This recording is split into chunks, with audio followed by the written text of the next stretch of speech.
Okay, so once you've set up the client invoice types, next is going to be the default template. So this is an export template. In other words, when I export an invoice or when it's like automatically sent on an email, what does the customer get?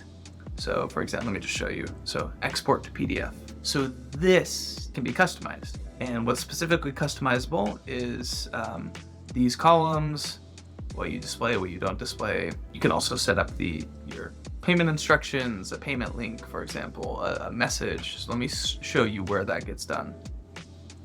So if you go to your name in the bottom left-hand corner, system settings, and you go to invoice settings, here's the first one. So this is QuickBooks invoice prefix. You should have already synced up QuickBooks at this point in the implementation.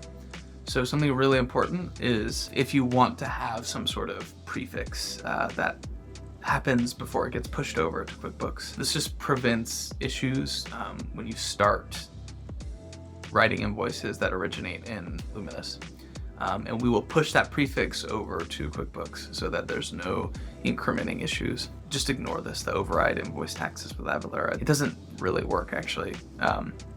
We're gonna redo that feature a little bit later. This is the most important one. This is the default invoice template. So on that template that I just exported, this is where you can edit your invoice template, or you can create a new one.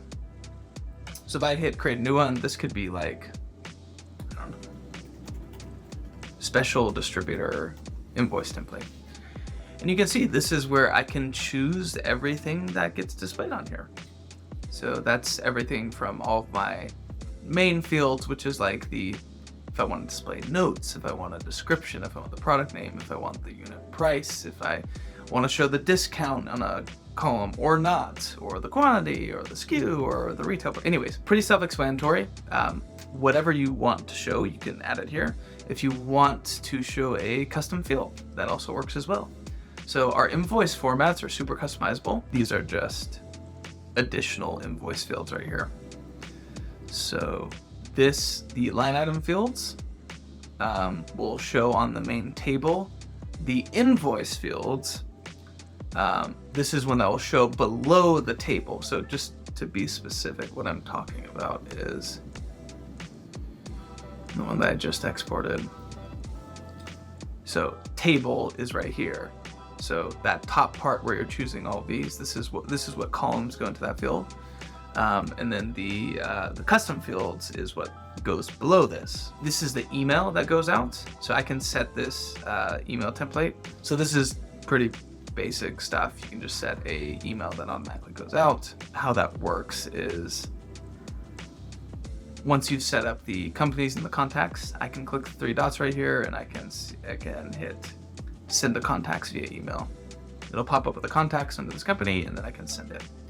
So this template that I was just showing you for the email, this is what goes out to them with the exported default invoice template. This is a toggle right here.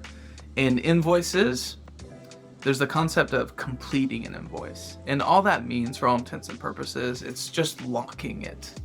It's locking it to make sure nobody can edit it.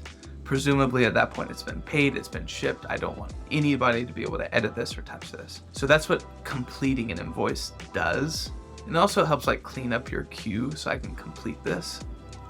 Let's just close it out. We ran into this with a bunch of clients where a lot of times they have to like go back and edit the original invoice even though it's been completed. So if you want to allow this transition to like uncomplete something and take it back to an active status, you can set this setting right here. Okay, this right here is when I'm writing an invoice, this is the default internal sales channel. So in other words, if I'm writing an invoice and I auto-generate a sales order, what is the sales channel that automatically is going to go under? So presumably this will just be your default wholesale sales channel. Yeah, that's pretty straightforward. Just the sales order that's generated, what channel is it going to be going under? These are all set by default, but you can edit these. So this is in the QuickBooks setting. So QuickBooks asset account, the expense account, your income account, AP account, you can go in and change this if you need to. This is important for if you're trying to allow credit card payments, you need to toggle this. So this just allows for credit card payments when I am grabbing a payment from an invoice. So if I click add view payment, client profile, I need to enable this in order to collect payment. Next is allow an ACH payment. You have to also allow that as well. The QuickBooks Sync, so actually turning this on. That's the Invoice Sync, and then the purchase order sync. This is less internal sales channels. I'm just going over this because we're hitting on it. But if you want to turn and look at the PO sync, then you can turn it on right here as well.